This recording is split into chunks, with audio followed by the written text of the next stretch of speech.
One commodity approach का discussion पहले करते हैं। आर्यन क्लास में है?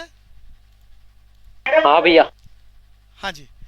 तो ये क्वेश्चन वन कॉमोडिटी का किसने पूछा था बच्चे? Yes sir. हाँ, चेतन ने। चेतन ने कहीं कंफ्यूजन हो तो बता देना, मैं फिर उसको थोड़ा सा और स्लो कर लूंगा, नहीं तो तेजी से चलाएंगे। सामने डायग्राम, शेड्यूल और कंडीशन सब बनी हुई है। किस आदमी ने बनाया था? मार्शल ने, Marshallian approach in respect of one commodity. पहले तो कॉमन लैंग्वेज याद कर लो। कंज्यूमर इक्विलिब्रियम क्या? Consumer equilibrium is a psychological phenomena where consumer obtain the level of satisfaction. It leads to settlement of units in respect of a commodity consumed by the consumer which cannot argue to change. यानी जिस quantity को खरीदने से उस customer का level of satisfaction सबसे ज्यादा है, बस वही है कंज्यूमर इक्विलिब्रियम। चेतन ने ये बात याद हो गई? यस। अब इसके बाद मैंने डायग्राम बनाया। इस डायग्राम में थोड़ा सा जल्दी डिस्कशन इसलिए करा था क्योंकि आपको बचपन में चीज़ें आती हैं। अभी भी दोबारा बोल रहा हूँ, कन्फ्यूजन हो तो मुझे एक बार दोबारा बता देना। भैया यहाँ सामने मैंने मार्जिनल यूटिलिटी का एक डायग्राम बना रखा है। मार्जिनल यूटिलिटी डाउनवर्ड स्लोपिंग चल रहा है। डाउनवर्ड स्लोपिंग नियम आपको मालूम है, based on law of diminishing marginal utility. Chetan ने कुछ डाउट हो वहीं पर रोक देना, दोबारा पूछ लेना। तो यहाँ मैंने बताया एक के बाद एक लड्डू खा रहे हैं तो हर अगले लड्डू से होने वाली सेटिस्फेक्शन कम है। इसको मैंने एम यू एक्स डाउनवर्ड दिखा दिया और इसको मैंने टेबल में भी दिखा दिया। पहला लड्डू खाने से 10 रुपए के बराबर, दूसरे में 8, अगले में 6, अगले में 4। चेतन ने यहाँ तक समझ में आया? Yes sir. लेकिन जो हलवाई बेच रहा है लड्डू, वो उसको एक ही कीमत पर बेच रहा है, 6 रुपया एक लड्डू, 6 रुपया एक लड्डू। खरीदो मत खरीदो, कम खरीदो ज्यादा खरीदो, जिस पॉइंट पर प्राइस सेम चल रहा है, 6 रुपये 6 रुपये। फिर यहाँ पर मैंने कहा जब आपने तीसरा लड्डू खरीदा तो तीसरे लड्डू से मिलने वाली सेटिस्फेक्शन 6, और तीसरे लड्डू के बदले में जो पे कर रहे हो वो 6। अगर मैं इससे ऊपर की बात करूं, इससे ऊपर की बात करूं, सामने टेबल बनी हुई है, उस टेबल को मैं हाईलाइट कर देता हूं। ऊपर की बात करूं तो यहाँ क्या क्या पॉसिबिलिटी है? Marginal utility of x is greater than P x. यानी आप दे रहे हो 6 रुपये और मिल रहा है 6 रुपये से ज़्यादा। इससे पहले जो फेज वन चल रहा है, आपने जितनी कीमत दी उससे ज़्यादा आपको मिल रहा है। तो ये जो ज़्यादा सेटिस्फेक्शन आपको मिल रही है, जीने नहीं देगी और एक के बाद एक और लड्डू खाने के लिए मजबूर करेगी, जब तक कि लड्डू से मिलने वाली सेटिस्फेक्शन 6 कीमत के बदले में पे की जाने वाली के बराबर ना हो जाए। और जैसे ही ये पोजीशन आ जाए, इसे बोलेंगे इक्विलिब्रियम। इक्विलिब्रियम। आप इतने ही लड्डू खरीदोगे, ना कम ना ज्यादा, क्योंकि उस लड्डू को खरीदने से जितना मिल रहा है उतना ही आप पे कर रहे हो। आपको पहले से ही मालूम है, अगर इससे आगे गए तो मार्जिनल यूटिलिटी ऑफ एक्स कम हो जाएगी और प्राइस ऑफ एक्स ज्यादा। यानी 6 रुपए दोगे और मिलेगा उससे कम, तो इससे क्या होगा? नुकसान। और इस दुनिया में कोई भी इंसान नुकसान की तरफ नहीं जाना चाहता। तो आप इक्विलिब्रियम स्टैब्लिश कर रहे हो यहाँ पर 3 यूनिट ऑफ कॉमोडिटी कंज्यूम करके, क्योंकि यहाँ पर कंडीशन मैंने हाईलाइट कर दी है, marginal utility of x is equal to price of that commodity. ये क्लियर हो गया चैतन्य देव? Yes sir. किसी को भी कोई डाउट है बोलो जी। ऐसी कोई भी कंफ्यूजन हो पूछ लिया करो, रिवाइज करवा लिया करो चीज़ें साथ। मेरा कोशिश है कि स्पून फीडिंग वाला काम चले, क्लास में ही अब चीज़ों को याद कर लें, बस बाद में बस रिवीजन का काम रहे। सबके पास सीए का स्टडी मटेरियल है भैया, नॉर्मली स्टडी मटेरियल से बाहर नहीं आता है, नहीं आता है। तो उसी को हाईलाइट करो, उसी को लेकर मैंने नोट्स बनाए हैं, प्रिसाइज आपके पास भेज दिए हैं, डिटेल में आपको याद कराने का काम कर रहा हूँ। यस, चलें आगे। भैया। तो हम पहुंच गए थे इंडिफरेंस कर पर। इंडिफरेंस कर पर तो मैंने बताया था ये कौन सी अप्रोच है? हिक्सियन अप्रोच है। किस अजम्पशन पर बेस्ड है?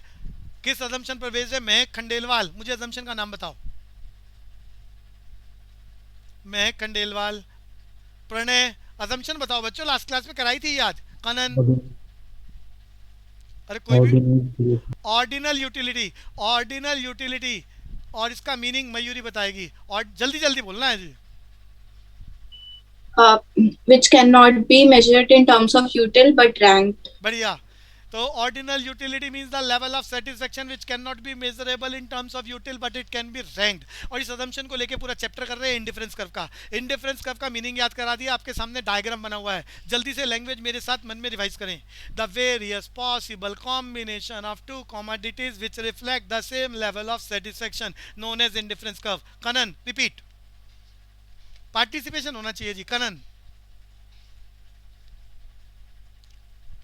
अरे भैया याद नहीं हुआ क्या? कनन, अरे हाँ या ना तो बोला करो ताकि मैं किसी और बच्चे से पूछ सकूं। Jitesh, Indifference curve reflect the various possible combination of two commodities which reflect the same level of satisfaction. अच्छा मेरा क्वेश्चन है प्रणय से, अरे प्रणय समझ में आ रहा है, सारा याद हो पा रहा है प्रणय? मयूरी, हाँ सर। कनन, कनन, कनन आवाज नहीं आ रही आपकी? Yes sir. थोड़ा सा बोलने की भी कोशिश करनी है। भैया आप टॉप लेवल मैनेजमेंट में जाने की तैयारी कर रहे हैं, हमने तो आपके नाम से पहले सीए लगा दिया है, आप कब लगाओगे ये आपको सोचना है। तो भैया उसमें आपको हेजिटेशन थोड़ा ना करनी है, तो चीज़ों को याद करना है और बोलना है बढ़िया तरीके से, तो पीछे नहीं रहना किसी ने भी। तो जितेश जल्दी से बोलेगा एक बार इंडिफरेंस कर्व का मीनिंग, आगे चलूंगा। Indifference curve reflect the various possible combination of two commodities which reflect the same level of satisfaction. आपके पास, ध्यान से सुनना, जो प्रोफेशन में आप जा रहे हो, आपके पास बड़ी बड़ी कंपनी आएंगी 100 करोड़ वाली, 50 करोड़ की टर्नओवर वाली, और आप अगर बोलने में हेजिटेशन करोगे तो आपके कस्टमर कैसे बनेंगे वो? मयूरी बात समझ पा रहे हो? Yes sir. तो आप बड़ी बड़ी, या तो आप कंपनी में ही एज ए जॉब, अरे जॉब करोगे और टॉप लेवल मैनेजमेंट में शामिल हो जाओगे, या आप अपना ऑफिस बना लोगे और वो कंपनियां आपको, आपके पास आएंगी और कहेगी भाई हमारा अकाउंट्स मेंटेन करो, ऑडिट करो। अरे ऑडिट का मतलब क्या होता है? पूरी क्लास ऑडिट, यश, चार्टेड, चेक करना। हाँ चेक करना। आप किताबें बनाते नहीं हो, बनाता तो अकाउंटेंट ही है जो आपके अंडर में काम करेगा, या उस फर्म का अकाउंटेंट है, बनाएगा तो किताबें वही, वो तो क्लरिकल स्टाफ का काम है। आपका काम तो सिग्नेचर करना है, पॉलिसीज बनाना है, डायरेक्शन देना है, डायरेक्शन दे मतलब आपका काम का मतलब सीए की डिग्री के बाद की बात कर रहा हूं मैं। तो वैसा नेचर बनाने का काम कर लो अपना, अब वैसे ही बन जाओ, नेचर होनी चाहिए पॉलिसी मेकिंग की। और उसी के लिए मैं बोल रहा हूँ पूरे दिन की एक्टिविटी इस तरह से हो जाए आपकी कि पढ़ाई के साथ साथ, पढ़ाई के साथ साथ आपकी nature, top level management, decision making. Yash समझ पा रहे हो आप?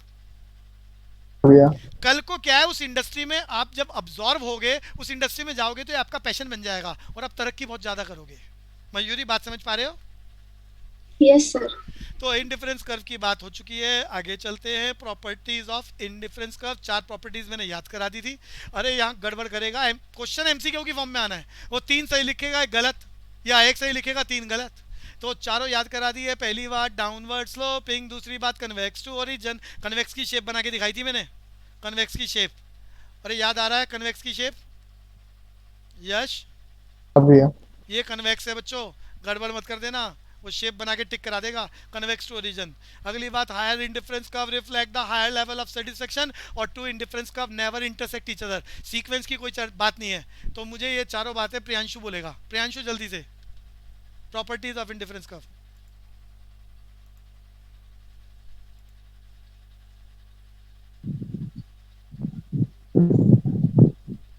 बोलना है बच्चे, जल्दी जल्दी। Anusha, Indifference curve slopes downward, always convex to origin. Higher the indifference curve reflects a higher level of satisfaction. Two indifference curve never intersect each other. बढ़िया बात।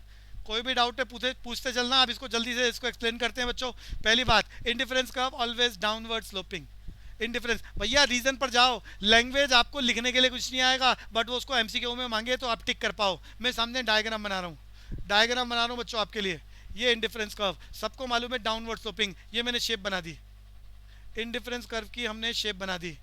अब ये डाउनवर्ड स्लोपिंग आपने याद करा था। यश मीनिंग एक बारी मैं ही बोल देता हूँ, the various possible combination of two commodities reflect the same level of satisfaction. मैंने पहला कॉम्बिनेशन बनाया, दूसरा कॉम्बिनेशन बनाया। ध्यान से देखो, जब एक को एक्स की एक यूनिट को बढ़ाओगे तो सेटिस्फेक्शन को सेम रखने के लिए दूसरे को घटाना पड़ेगा, बढ़ाना पड़ेगा, या उतना ही रखना पड़ेगा? मेरा क्वेश्चन यश से है। घटाएंगे। सारे बच्चे सुन लो, बिल्कुल सही जवाब बोला है यश ने।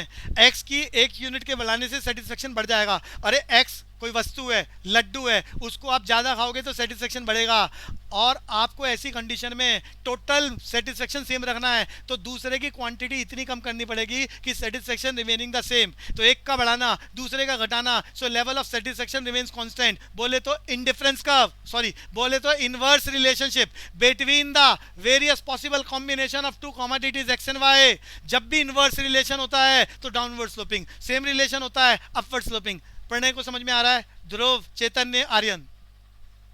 Yes, sir. आर्यन आपको क्लियर हो गया इनवर्स हाँ रिलेशन में भैया। हाँ बढ़िया। तो मैंने यहाँ ही समझाने की कोशिश करी है, मीनिंग से आप पीछे नहीं जाओगे। मीनिंग कह रहा है सेटिस्फेक्शन सेम रखना है, तो एक्स की एक यूनिट को बढ़ाने पर सेटिस्फेक्शन बढ़ गया, तो सेम रखने के लिए दूसरे को कम करना पड़ेगा to obtain the same level of satisfaction. एक का बढ़ना दूसरे का घटना, due to this inverse relationship indifference curve टिंग टोंग स्लोप्स डाउनवर्ड। पहली बात खत्म। ये बात मालूम है तो एमसीक्यू में आप लैंग्विस्टिक कर पाओगे। आर्यन क्लियर है? चलो आगे। हाँ भैया। Convex to origin, convex to origin पूरी क्लास मेरा क्वेश्चन आर्यन से है, आर्यन से है। कन्वेक्स का कारण क्या होता है? सिर्फ एक शब्द बोलना है, एक शब्द या एक लाइन। किस ऐसी कौन सी चीज है जिसकी वजह से स्लोप कन्वेक्स है ये डिटरमाइन होती है? सिर्फ आर्यन। अरे हाँ ना बोलो कुछ। अरे कहाँ गए? कोलेन। अरे किसी भी लाइन की स्लोप, मैंने सामने सामने 3 बनाई है बच्चों, एक बार सारे देख लो, एक बार देख लो। मैं बोल रहा हूँ इस शेप को क्या बोलते हैं? यश बताएगा। कनकेव। Concave, convex. अरे कनकेव आर्यन ऊपर नजर आ गई, ऊपर वाली लाइन कनकेव है, हाँ नीचे वाली लाइन कन्वेक्स है, और ये स्ट्रेट लाइन है। अरे आर्यन नजर आई तीनों लाइनें? हाँ भैया। तो भैया कैसे पता चलेगा कि कोई भी लाइन कनकेव है, कन्वेक्स है, स्ट्रेट लाइन है? इसको डिटरमाइन करने वाला शब्द याद कर लो, एग्जाम के लिए बढ़िया है। उसे बोलते हैं मार्जिनल। कौन बताएगा? आप बता दो चलो। Rate of क्या substitution. बढ़िया बात है। ये कौन बोला है? मयूरी। क्या भैया ये तैयारी का लेवल होना चाहिए। Marginal rate of substitution, marginal rate of substitution determine the slope of the indifference curve. अब मार्जिनल रेट ऑफ सब्स्टिट्यूशन का मीनिंग याद करो। इस दुनिया में कुछ भी प्राप्त करना चाहो आप एज ए कंज्यूमर, तो मुफ्त तो कभी कुछ मिलता ही नहीं है। अरे फ्री में कुछ नहीं मिलता। जो भी आप बाजार से लेना चाहो बदले में यू हैव टू पे, यू हैव टू पे।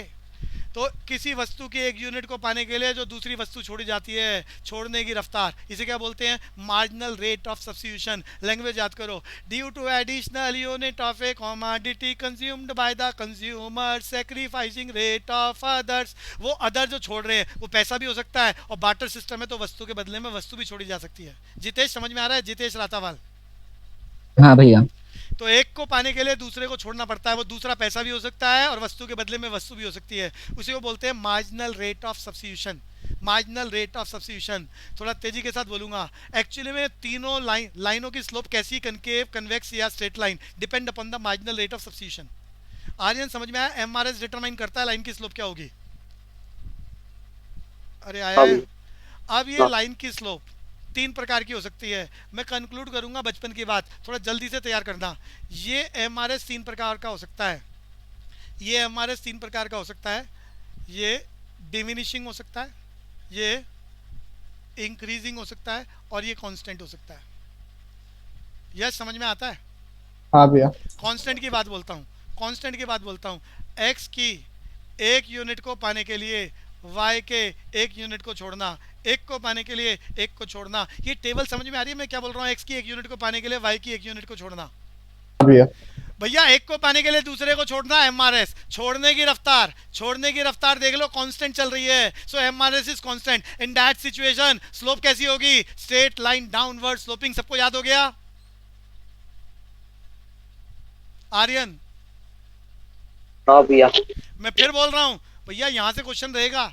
पहले याद करो एमआरएस स्लोप को डिटरमाइन करती है, मार्जिनल रेट ऑफ सब्स्टिट्यूशन। फिर याद करो एक को पाने के लिए, मैंने लैंग्वेज बोली है, एक को पाने के लिए दूसरे को छोड़ना, एमआरएस। छोड़ने की रफ्तार देखो हर बार सेम है, पहले भी एक छोड़ा, फिर एक छोड़ा, फिर एक छोड़ा, छोड़ने की रफ्तार सेम है, इसे बोलते हैं एमआरएस इज कांस्टेंट। और जब एमआरएस कांस्टेंट है तो इन दैट सिचुएशन आपका ग्राफ कैसा बनेगा? Straight line downward sloping. पहली बात खत्म हो गई। चलूं आगे। आर्यन?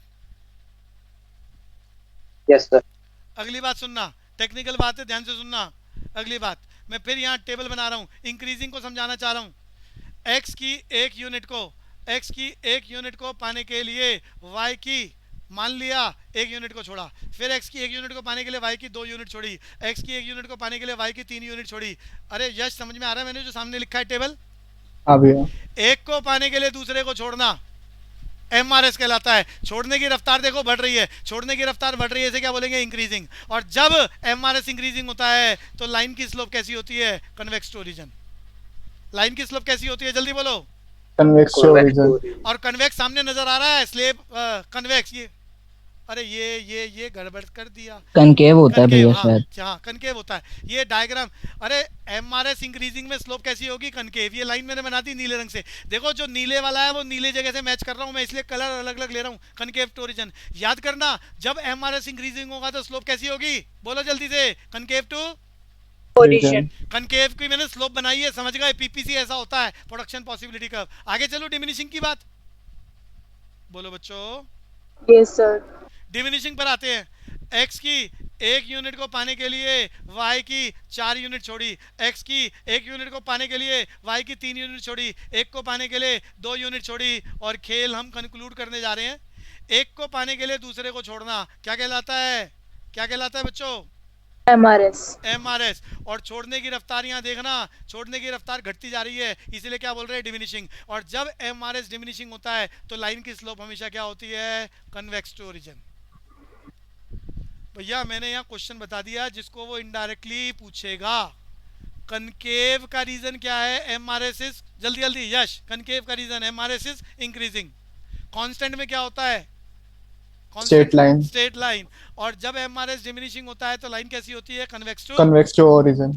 और याद रख लो, as a nature, as a consumer तुम्हारा नेचर क्या है? साइकोलॉजिकल फिनोमिना है। पहला लड्डू खाने से जितना अच्छा लगेगा अगले में उससे, जल्दी बताओ, थोड़ा कम लगेगा. तो हर अगले लड्डू में कम लगेगा, कम लगेगा, कम लगेगा, जिसकी वजह से यू हैव टू पे लेस। अरे हर अगले लड्डू पे कम कीमत देना चाहोगे, सेटिस्फेक्शन कम हो रही है, तो जो भी पैसा छोड़ रहे हो, जो भी सेटिस्फेक्शन आपको मिल रहा है वो कम होता जा रहा है। बोले तो MRS is diminishing. In that situation consumer का साइकोलॉजिकल फिनोमिना है MRS is diminishing in that situation. चाहे बात करें डिमांड कर्व की, चाहे बात करें इंडिफरेंस कर्व की, कंज्यूमर का नेचर है कैसी शेप होगी? Convex to origin because of MRS is diminishing. Topic close. Clear हो गया कन्वेक्स? हाँ भैया. कनन को समझ में आ गया? हर्ष? Yes sir. आगे चलेंगे बच्चों, आगे चलेंगे। मेरे तीसरे फीचर पर चलते हैं बच्चों। Higher indifference curve reflect the higher level of satisfaction.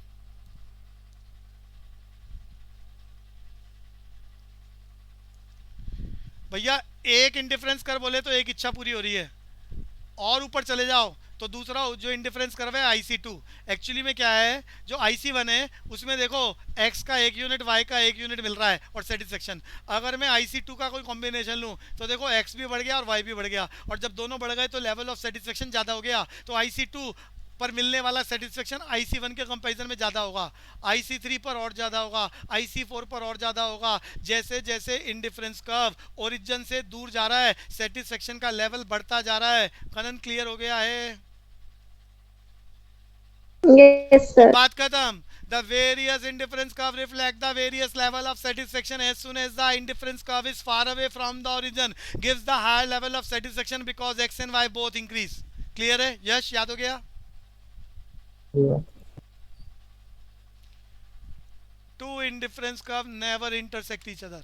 Two indifference curve never intersect each other. को खत्म कर लेते हैं। ये एक इंडिफरेंस कर्व, ये दूसरा इंडिफरेंस कर्व बना दिया। भैया कोई भी इंडिफरेंस कर्व कहता है कि उस पर जितने भी कॉम्बिनेशन है सेटिस्फेक्शन रिमेनिंग द सेम। अब IC1 के सारे कॉम्बिनेशन सेम सेटिस्फेक्शन, IC2 के सारे सेम सेटिस्फेक्शन, लेकिन यहाँ पर एक कॉम्बिनेशन कैसा है, एक कॉम्बिनेशन कैसा है जिस पे सेम सेटिस्फेक्शन मिल रही है। जब ए पॉइंट पर सेटिस्फेक्शन सेम है तो IC1 और IC2 के जितने भी कॉम्बिनेशन है सब पर सेटिस्फेक्शन सेम होगी कि अलग अलग होगी? यश? हाँ भैया. जब सेटिस्फेक्शन सारे कॉम्बिनेशन IC1 और IC2 पे सेम होगी तो ये दोनों कर्व अलग अलग नहीं है, ये एक ही कर्व है। आर्यन समझ में आ गया? एक ही कर्व है। हाँ भैया. इसीलिए मैंने यहाँ समझाया two indifference curve never intersect each other. और ये चारों प्रॉपर्टीज खत्म हो चुकी है। MCQ में एग्जामिनर पूछेगा, नॉलेज आपकी परफेक्ट होनी चाहिए ताकि आप उस क्वेश्चन के अकॉर्डिंग आंसर फिट कर सकें। बात करते हैं अजम्पशन ऑफ इंडिफरेंस कर्व। हमारी पूरी माइक्रो में हमने याद करा था, पढ़ने वाले जितने भी नियम है based on partial, Yash partial Equilibrium. बोले तो अजम्पशंस। तो इंडिफरेंस कर्व का जो नियम है ये भी अजम्पशन पर बेस्ड है। कुछ अजम्पशंस लिखी हुई हैं, हो सकता है वो एक गलत और बाकी सही लिखकर ऑड मैन आउट कराए। तो अजम्पशंस ऑफ इंडिफरेंस कर्व नियम बनाते वक्त किसने, हिक्स ने बोला था सिर्फ दो कमोडिटीज की बात हो रही है, ना कम की ना ज़्यादा की। नॉन स्टेटी बोले तो, अरे बचपन की बात याद आ रही है यश? नॉन स्टेटी का मतलब यश? यार नहीं, ये नहीं पता. अरे non satiety, satiety is a word arise from saturation. कभी भी कंज्यूमर अपनी लाइफ में लेवल ऑफ सैचुरेशन ऑब्टेन नहीं कर पाएगा। लेवल ऑफ सैचुरेशन, सैचुरेशन समझ में आता है? Kanan, saturation, Mayuri No, sir. है? नहीं पता? अच्छा, साइंस में शब्द बताता हूँ मैं। साइंस में नमक या चीनी पानी में घोलना शुरू करो तो घोलते घोलते एक लेवल ऐसा आता है कि वो चीनी पानी में घुलना बंद हो जाती है और उसे बोलते हैं पॉइंट ऑफ सैचुरेशन। मयूरी जल्दी बताओ, समझ में आया नहीं आया? अरे कहाँ गए? अरे साउंड नहीं आ रही बच्चों क्या? प्रीति, मयूरी, महक, अरे यश आवाज नहीं आ रही क्या मेरी? अरे ये भैया. अरे समझ में आ गया point of saturation? Harsh Yes, sir. तो अब सुनो, मैं उसको यहाँ जो इकोनॉमिक्स में मैच करूंगा। यहाँ पर अजम्पशन है कि कभी भी कंज्यूमर को पॉइंट ऑफ सैचुरेशन नहीं आएगा। पॉइंट सैचुरेशन को यहाँ क्या बोला जा रहा है? स्टेटी। तो लेवल ऑफ सैचुरेशन कभी भी नहीं आएगा कंज्यूमर के बिहेवियर में। Not obtain the level of saturation बोले तो नॉन स्टेटी। ध्रुव ये बात समझ में आई? पहले हेडिंग समझ में आई? हाँ. तो नॉन स्टेटी यानी not obtain the level of saturation. भैया आप लोग, अरे हर्ष आपको मालूम है आप खाना खाते हो? Yes, sir. एक एक दिन में 3-3 बार खाते हो Yes, sir. और इतने सालों से खाए जा रहे हो, खाए जा रहे हो, खाए जा रहे हो। Yes, sir. तो भैया खाते खाते आपको ये कहना चाहिए, ये अगर आप ये कह दो इतनी बार खाना खा लिया तो आज के बाद कभी नहीं खाऊंगा, ये पॉइंट ऑफ सैचुरेशन। जैसे चीनी पानी में घोल रहे हो, घोलते घोलते आप कहो कि अब पानी में चीनी नहीं मिक्स हो सकती, पॉइंट ऑफ सैचुरेशन। आप खाते खाते बोल दो इतने सालों से खा रहे हैं, इतना खा लिया आज के बाद नहीं खाएंगे, पॉइंट ऑफ सैचुरेशन। लेकिन यहाँ पर वो अजम्पशन में लिख रहा है ऐसा कभी आएगा ही नहीं। अरे आप लोग नोट, अच्छा इस दुनिया में जो इंसान है वो नोट कमाता है। अरे हर्ष समझ में आता है नोट कमाता है? Yes, sir. इंडिया का रिचेस्ट पर्सन का नाम बताओ। मुकेश अंबानी. मुकेश अंबानी इतने नोट कमा चुका है, लेकिन क्या वो ये कहेगा कि मैंने इतने नोट इकट्ठे कर लिए मैं आज के बाद और नहीं कमाऊंगा? जल्दी बताओ। No, sir. सारे बच्चे ध्यान से सुन लो, जितना अमीर होता है और ज्यादा कमाने की इच्छा हो जाती है। समझ में आता है मेरी बात में क्या कह रहा हूँ? Yes, sir. जितना अमीर होता है उतना ज्यादा इच्छा हो जाती है। तो कभी भी देखो ना नोटों की इच्छा खत्म हो रही है, ना खाने की इच्छा खत्म हो रही है, और तो और सोते हो रोज 6-6, 8-8 और कुछ लोग तो 12-12 घंटे सोते हैं। इतने सालों से सो रहे हो और फिर भी ये नहीं कहते कि आज के बाद नहीं सोऊंगा। तो कोई भी इच्छा तुम्हारी खत्म नहीं होती। Not obtain the level of saturation. समझ में आ गया जी? अरे हर्ष क्लियर हो गया? आगे Yes. चलो। Yes, sir. ऑर्डिनल यूटिलिटी सबको याद है। Level of satisfaction can not be measurable in terms of money but it can be, Aryan, it can be Rank. अभी मैंने बताया था, देखो टर्म, पिछला टॉपिक देखो, अजम्पशन में आ गया है मार्जिनल रेट ऑफ सब्स्टिट्यूशन। आप बताओ इंडिफरेंस कर्व की शेप कैसी, मेरा क्वेश्चन सिर्फ आर्यन से है, इंडिफरेंस कर्व की शेप कैसी होती है? अभी आर्यन ने सीखा है। Convex. कन्वेक्स। कन्वेक्स का कारण क्या है? लाइन बताओ, एक single line. Marginal rate of substitution कैसा होता है? Diminishing. डिमिनिशिंग। देखो सामने फीचर आ रहा है, अजम्पशन आ रही है। जिस आदमी ने कहानी लिखी उसने कह दिया कि ये इंडिफरेंस कर्व कन्वेक्स क्यों है? अजम्पशन पर बेस्ड है, कंज्यूमर की नेचर है जो कभी बदली नहीं जा सकती। Marginal rate of substitution is always diminishing, so the slope of indifference curve is convex to origin. Aryan clear हो गया? Diminishing marginal rate of substitution. हाँ भैया. रैशनल कंज्यूमर का मतलब है इंसान समझदार है। समझदार का मतलब क्या? समझदार के लिए मैं डायग्राम बना देता हूं कि यहाँ पर इंसान x की 1 यूनिट और y की 4 यूनिट खा रहा है और कुछ अच्छा लग रहा है। तो समझदारी का मतलब है अगर वो x की यूनिट 1 की जगह 2 कर देता है तो y के कितने यूनिट कम करेगा कि सेटिस्फेक्शन रिमेनिंग द सेम। बिना बुद्धि के, बिना समझदारी के फैसला नहीं हो सकता कि x के बढ़ाने पर y कितना कम करा जाए कि सेटिस्फेक्शन रिमेनिंग द सेम। बोले तो रैशनल कंज्यूमर, अवेयरफुल कंज्यूमर। क्लियर है मयूरी? Yes, sir. एक बार सारे अजम्पशंस जल्दी से बोल दो मयूरी, आगे बदलना चाह रहे हैं topic. Two commodities, non-steady, ordinal utility, diminishing marginal rate of substitution, rational consumer. ये भी assumption सर हाँ बोलो चैतन्य। सर जो सेकंड पॉइंट तो उससे मतलब इस टॉपिक मतलब रिलेटेड कैसे इससे? अच्छा रिलेटेड कैसे? एक्चुअली में क्या है, इंडिफरेंस कर्व का मीनिंग क्या है? कंज्यूमर की कहानी क्या है? सेटिस्फेक्शन की। और हम यहाँ इंडिफरेंस मैप बना रहे हैं कि एक इंडिफरेंस कर्व एक इच्छा की पूर्ति, दूसरा इंडिफरेंस कर्व दूसरी इच्छा, तीसरी इच्छा। और इंडिफरेंस मैप का मतलब है बहुत सारे, अरे योर वांट्स आर अनलिमिटेड तो इंडिफरेंस मैप बनता है। अरे कंज्यूमर इक्विलिब्रियम कराना है मुझे, अरे याद आ रहा है कंज्यूमर इक्विलिब्रियम? इंडिफरेंस कर्व बनाने का पर्पज है, हम फैसला करना चाह रहे हैं अकॉर्डिंग टू हिक्स कि कंज्यूमर कितना खाएगा, कितनी क्वांटिटी को कंज्यूम करेगा, कि level of satisfaction should be maximum. ये बात समझ में आ रही है? Yes sir. और यहाँ पर वो कहना चाह रहा है कि आलू की सब्जी उसने 2000 बार खा ली है, उसके बावजूद भी उसको दोबारा खाना चाहेगा। कितना खाना चाहेगा? सेटिस्फेक्शन मैक्सिमम रहे। वो ये कहना चाह रहा है, अजम्पशन है कि कोई भी वस्तु जितनी मर्जी बार कमा ली है, खा ली है, वो उसको और ज़्यादा और ज़्यादा और ज़्यादा पाना चाहेगा। कभी भी लेवल ऑफ सेचुरेशन नहीं आएगा सेटिस्फेक्शन के लेवल पर, कंज्यूमर के लेवल पर, वस्तु का नाम कुछ भी हो। चैतन्य बात समझ में आ रही है? सेटिस्फेक्शन की बात हो रही है। वो कह रहा है कभी भी ये नहीं कहेगा, ऐसा नहीं कहेगा वो कि बस आज के बाद और नहीं। चाहे वो लड्डू है, गोलगप्पे हैं, टिक्की है, पापड़ी है, उसका लेवल है कंज्यूमर का, not obtain the level of saturation. Clear है बच्चे? Yes sir. सर मतलब ये नहीं कि इंडिफरेंस का भी बढ़ता रहेगा आगे बस? इंडिफरेंस मैप शिफ्ट हो रहा है, मतलब शिफ्ट हो रहा है जैसे जैसे सेटिस्फेक्शन बढ़ेगी कि आगे की ओर जाएगा। और मैं यहाँ ये Yes, कहना चाह sir. रहा हूँ कि वो कभी भी ये नहीं कहेगा कि मैं इतनी बार खा चुका हूँ बस आज के बाद नहीं खाऊंगा। एक्सेप्शनल सिचुएशन हो सकती है कि कोई आदमी कह दे बीमार हो गया। अरे तुम्हें मालूम है ना, कुछ लोग चीनी खाना छोड़ देते हैं हमेशा के लिए, जिंदगी भर के लिए। कनन समझ में आ रहा है मैं क्या कहना चाह रहा हूँ? नहीं समझ में आ रहा? चीनी खाना छोड़ देते हैं हमेशा के लिए। अरे कोई नहीं समझ पा रहा, हे भगवान। अनुषा नहीं समझ में आया? सर आ गया। मैं डायबिटिक पेशेंट्स की बात कर रहा हूँ, तो उनकी मजबूरी है। अरे बात समझ में आ रही है बच्चों? उनकी मजबूरी है, वो एक्सेप्शनल सिचुएशन है। अरे मयूरी बात समझ में आ रही है? Yes, sir. अदरवाइज इच्छाएं खत्म नहीं होती, इच्छाएं खत्म नहीं होती और डे बाय डे बढ़ती जाती हैं। इवन आदमी ऊपर जाने की तैयारी कर रहा होता है, फिर भी सोचता है ये भी हो जाए, ये भी हो जाए, ये भी हो जाए, बस निकल ही जाता है। भैया ये भी अजम्पशन है। अजम्पशन मैंने 5-6 लिखवा दी का मतलब 5-6 नहीं है, अनकाउंटेबल है। मोनोटोनिक प्रेफरेंस, यश बता सकते हो क्या होता है?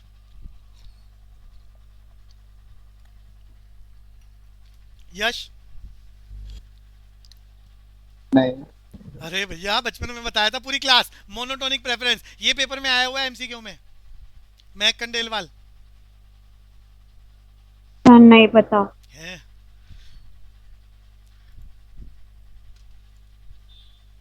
एक और बात बता दूं, यहाँ पर कॉलेज की बात याद आ रही है। जैसे ही आप कॉलेजेस में रेगुलर या कॉरस्पॉन्डेंस जहाँ पर भी आपका एडमिशन होगा, फॉरेन ऑथर्स की किताबें, यश फॉरेन ऑथर्स की किताबें कॉलेज वाले रिकमेंड करने वाले हैं आपको फर्स्ट सेमेस्टर से इको में। कौन सी किताबें? फॉरेन ऑथर्स की। फॉरेन ऑथर्स की किताबें। और फॉरेन ऑथर्स की किताबों में लैंग्वेज ऐसी होती है वो किसी को समझ नहीं आएगी। तो आपके लिए मैं रिकमेंड कर रहा हूँ, आप हमेशा इंडियन ऑथर की किताब ले लेना और उससे आप अपने लेवल पर चीज़ों को समझ सकते हैं। जितनी भी बातें आपने याद करी हैं 11th और 12th में, उसी का ही अपग्रेडेड वर्जन है। सारे सेमेस्टर में जब इको आएगी तो पहले सीधा फॉरेन ऑथर से मत पढ़ना, सिर पकड़ लोगे, क्योंकि वो लैंग्वेज वोकेबलरी स्किल अलग है। यस समझ में आ रहा है? मैं उसको ईजी करने का तरीका बता रहा हूँ आपको। हाँ भैया। इंडियन ऑथर की किताब लेना, पहले उसको मत पढ़ना फॉरेन ऑथर को। इंडियन ऑथर की किताब लेके जब पढ़ोगे तो आपको अपने बचपन से बहुत सारा डाटा मिल जाएगा लिखा हुआ, 11th वाला, 12th वाला, सीए वाला, और फिर आप फॉरेन ऑथर को भी पढ़ोगे तो वो अंडरस्टैंडेबल होगा। क्लियर है बच्चे? हाँ भैया। मोनोटोनिक प्रेफरेंस समझाना चाह रहा हूँ। Various bundles, 2 commodities. अब मैं वो लैंग्वेज बोलना चाह रहा था बट उसको बोलने का भी फायदा नहीं है फॉरेन ऑथर्स की, तो वो हम कॉलेज के लेवल पर जब सेमेस्टर में आओगे तभी चर्चा कर लेंगे उसकी। ब्राउनियन इंडिफरेंस कर्व को लिखने वाला सबसे बेहतरीन आदमी पूरी दुनिया में ब्राउनियन एंड ब्राउनियन कौन है बच्चों? जल्दी बोलो। अरे बोलते ही नहीं हो। मयूरी?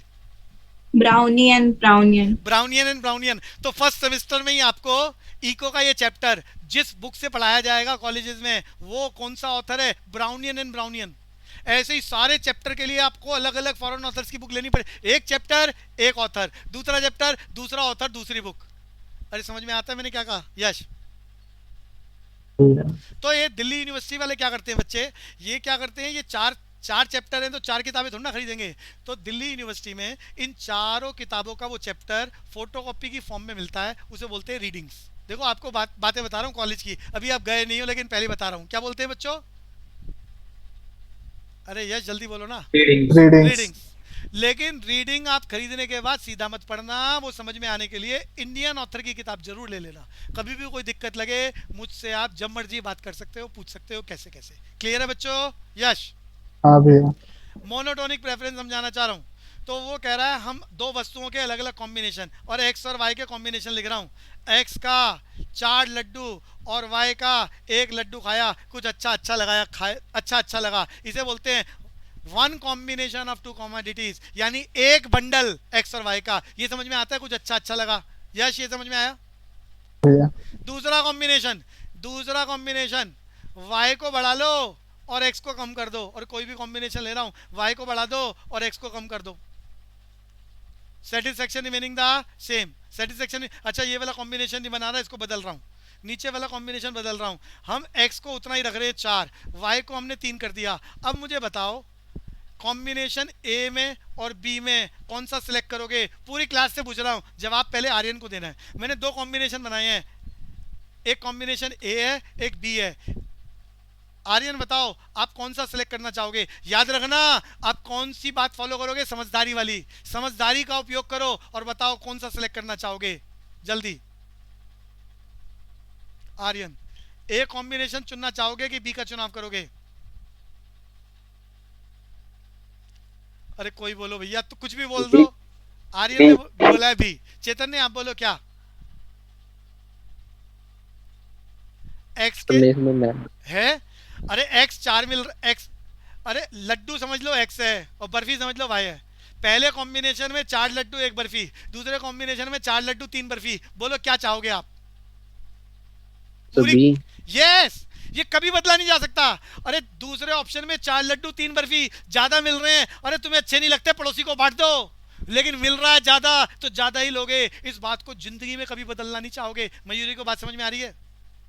Yes, sir. इसी को बोलते हैं मोनोटोनिक प्रेफरेंस। प्रेफरेंस का मतलब सिलेक्शन ऑफ कॉम्बिनेशन। प्रेफरेंस का मतलब होता है सिलेक्शन ऑफ कॉम्बिनेशन। जब भी आप 2 वस्तुओं का कॉम्बिनेशन सेलेक्ट करोगे तो वही करोगे जिसमें आपको ज्यादा मिले, जिसमें ज्यादा मिले सेटिस्फेक्शन, जिसमें ज्यादा मिले वस्तु की मात्रा। अरे आपको नहीं चाहिए पड़ोसियों को बांटोगे, कुछ भी करोगे, लेकिन ज्यादा मिलता है तो कम लेके नहीं जाओगे। समझ में आ गया मयूरी को?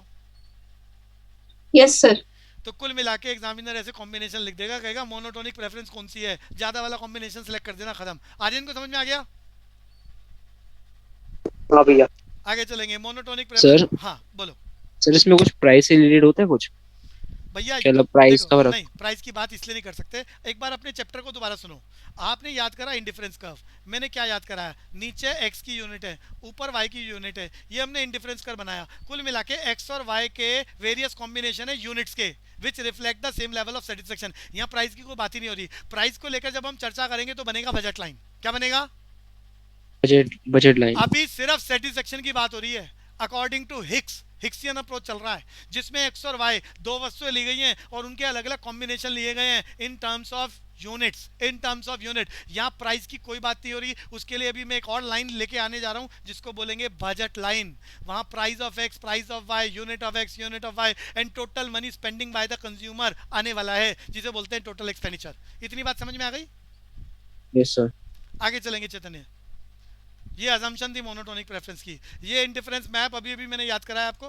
पहला इंडिफरेंस कर्व कम इच्छा पूरी कर रहा है, दूसरा इंडिफरेंस कर्व ज्यादा इच्छा पूरी कर रहा है। IC3 में और ज्यादा, क्योंकि एक्स और वाई दोनों बढ़ते जा रहे हैं। मैंने लैंग्वेज याद कराई थी। Different indifference curve reflect the different level of satisfaction as soon as the indifference curve is far away from the origin gives the higher level of satisfaction because x and y both increases. Aryan ये clear हो गया? हाँ भैया। MRS में याद करा चुका हूं सबको। MRS इस दुनिया में मार्जिनल रेट ऑफ सब्स्टिट्यूशन किसी भी लाइन की स्लोप को डिटरमाइन करता है। और हमारे इस टॉपिक में जो मैंने डायग्राम भी बना रखा है, उस डायग्राम में MRS डिमिनिशिंग है। अरे पहले 5 फिर 4 फिर 3 2 और डिमिनिशिंग है, जिसके चलते लाइन की स्लोप कैसी होती है सबने याद करा है। अनुषा जल्दी बोलो, लाइन की स्लोप कैसी होती है? Convex to origin. Convex to origin. Convex to origin, ये याद करा चुका हूँ मैं, उसको दोबारा हाईलाइट कर रखा है। और अब आ गया पैसे का खेल। अभी चेतन ने पूछना चाह रहा था, यहाँ प्राइस की बात नहीं हो रही भैया, तो देखो प्राइस आ गया, आपने नाम लिया और प्राइस हाजिर। शुरू करे चेतन ने। Yes sir. बजट लाइन का मीनिंग याद कर लो। एक्चुअली में ये टॉपिक बजट लाइन का क्यों आ रहा है, तो उसको भी समझ लेते हैं। हमने अभी तक ये सीखा कि एक आदमी दो वस्तुओं के कौन कौन से कॉम्बिनेशन ले कि सेटिस्फेक्शन रिमेनिंग द सेम। फिर उसकी इच्छाएं बहुत सारी हैं, एक इच्छा एक इंडिफरेंस कर्व, दो इच्छाएं दूसरा इंडिफरेंस कर्व, तीसरा इच्छाएं अनकाउंटेबल है तो इंडिफरेंस कर्व भी बहुत सारे हैं। और आप चाहोगे कौन सा इंडिफरेंस कर्व सेलेक्ट करना जो जो ओरिजिन से सबसे ज़्यादा दूर है। अरे चेतन ने बात समझ में आ रही है? आप तो सबसे दूर वाला इंडिफरेंस कर्व लेना चाहोगे जिसमें एक्स और वाई सबसे ज़्यादा है, ताकि सेटिस्फेक्शन सबसे ज़्यादा आए। समझ में आ रहा है चेतन ने? Yes sir. लेकिन आप वहां पर कैसे जाओगे? मुफ्त कुछ मिलता नहीं है। जो भी सेटिस्फेक्शन लेना चाहोगे उसके लिए बाजार में आपको पे करना पड़ेगा, और आपके पास जो भी कुछ है वो सब लिमिटेड है। तो आप कितना पे करोगे? इसके लिए हम खेल शुरू कर रहे हैं बजट लाइन का। बोलूं budget line Chaitanya Dev? Yes sir.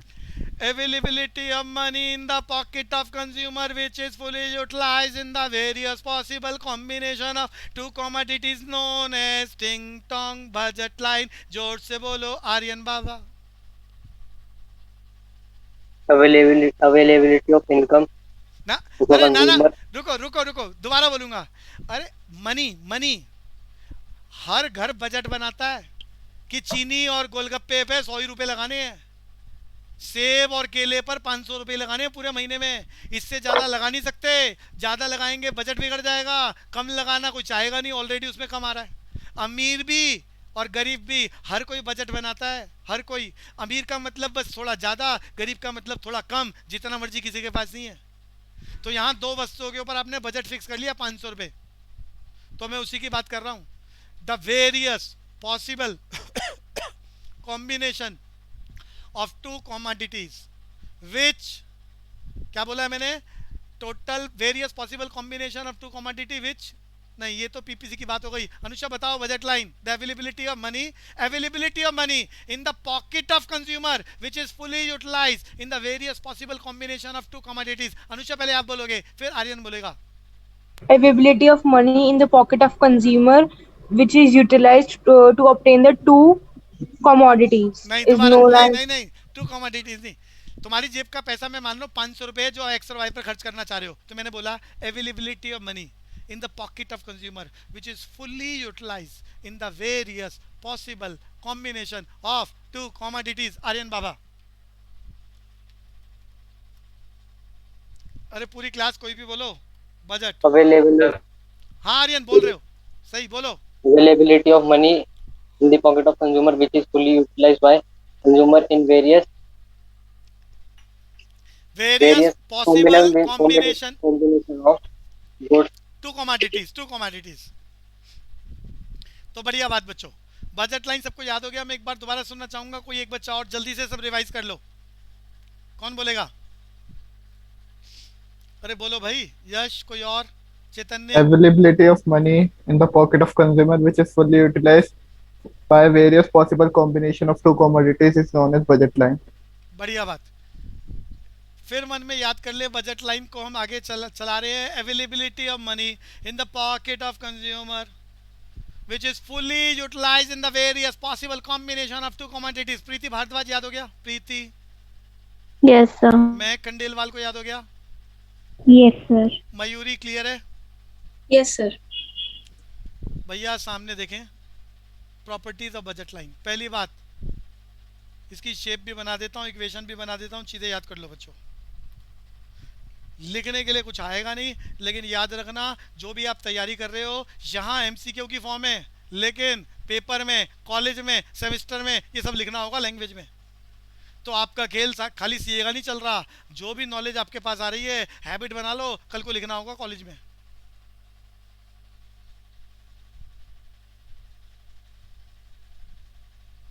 ये बजट लाइन मैंने बना दिया। हमेशा स्ट्रेट लाइन होता है, डाउनवर्ड स्लोपिंग होता है। इक्वेशन याद कर लो बजट लाइन की, price of x into quantity of x plus price of y into quantity of y बराबर है total money available in respect of two commodities. Total money, जितना पैसा हो दो वस्तुओं पर लगाने के लिए तैयार हो, मनी बोल दो, या जितना पैसा खर्च करने के लिए तैयार हो उसे एक्सपेंडिचर बोल सकते हैं in respect of two commodity. ये क्लियर हो रहा है यश? बजट लाइन की इक्वेशन। हाँ भैया।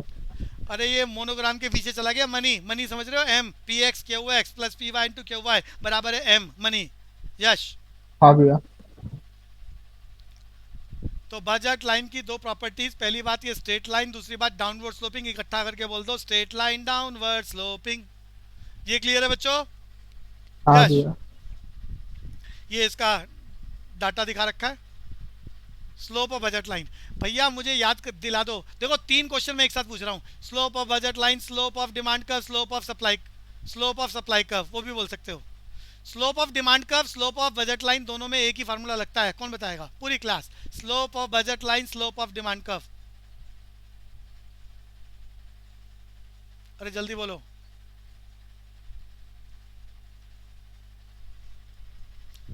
अरे यश सामने नजर आ गया? भैया।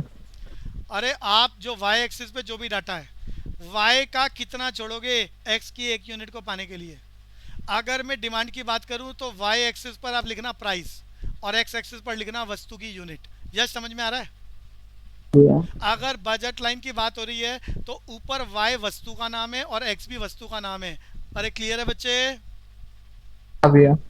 आगे चलेंगे, आगे चलेंगे। स्लोप ऑफ बजट लाइन बता दिया। या तो लिख लेना sacrificing units of commodity y या y एक्सेस, नीचे डिवाइडेड बाय गेनिंग यूनिट्स। कहां पर होते हैं gaining units?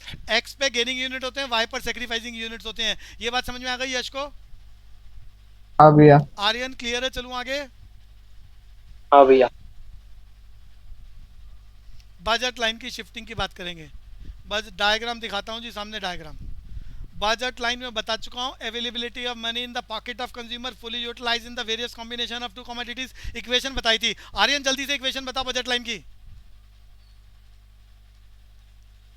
Price of x into price of y into quantity of y बराबर है total money available in the pocket of consumer. ये Aryan clear हो गया इक्वेशन? हाँ भैया।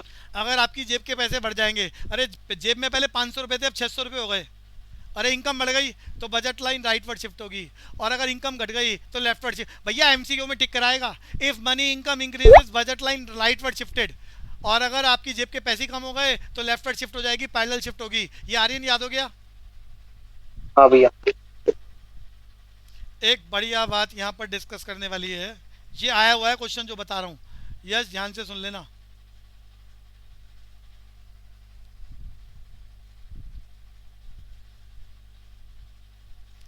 ये जो मैंने मूवमेंट दिखाया है, ये अभी जो दिखाया है, ये किस वजह से होता है पूरी क्लास जो बताएगा बढ़िया रहेगा। Change in price. क्या बढ़िया बात है। मयूरी फिजिकल क्लास होती ना तो चॉकलेट गिफ्ट में मिलती है आपको। क्या बढ़िया बात है, ये तैयारी चाहिए। फिर सुन लो, पेपर में वो ये बातें यही पूछेगा, ऐसी बातें। बजट लाइन याद हो गई है, या तो वो इक्वेशन टिक कराएगा। इक्वेशन याद कर लिया आर्यन ने, सबने? अब यहाँ मैंने बताया अगर मनी इनकम कम ज्यादा हो रही है, मनी इनकम, तो ऐसी कंडीशन में बजट लाइन पैरेलल शिफ्ट होगी, बढ़ने पर ऊपर और घटने पर नीचे। आर्यन ये क्लियर हुआ? हाँ भैया। लेकिन वस्तु का दाम प्राइस ऑफ एक्स अगर कम हो रहा है, ध्यान से सुनना, प्राइस ऑफ एक्स कम हो रहा है, मैं हाईलाइट कर रहा हूं, प्राइस ऑफ एक्स कम हो रहा है, तो ऐसी कंडीशन में आपकी बजट लाइन ये ए बी से ए बी डैश चली जाएगी, ए बी डैश आगे की ओर जाएगी।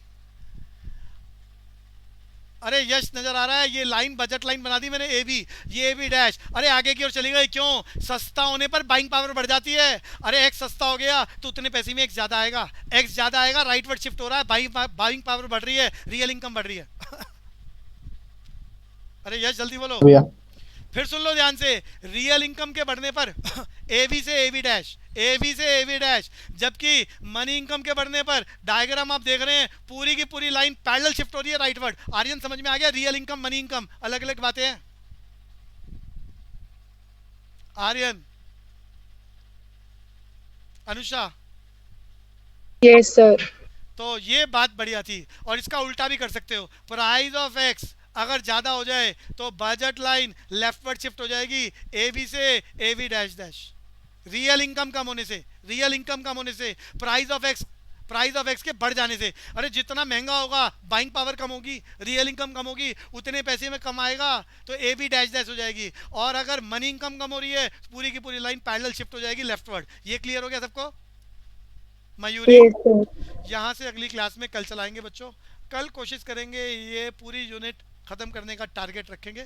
मैंने नोट्स भेजे हैं आपके पास, उसको समय निकाल के पढ़ना। क्लियर है बच्चों? जितेश? सर हाँ हाँ भैया। हाँ सर जैसे पहले वाले में हम इनकम की बात कर रहे थे,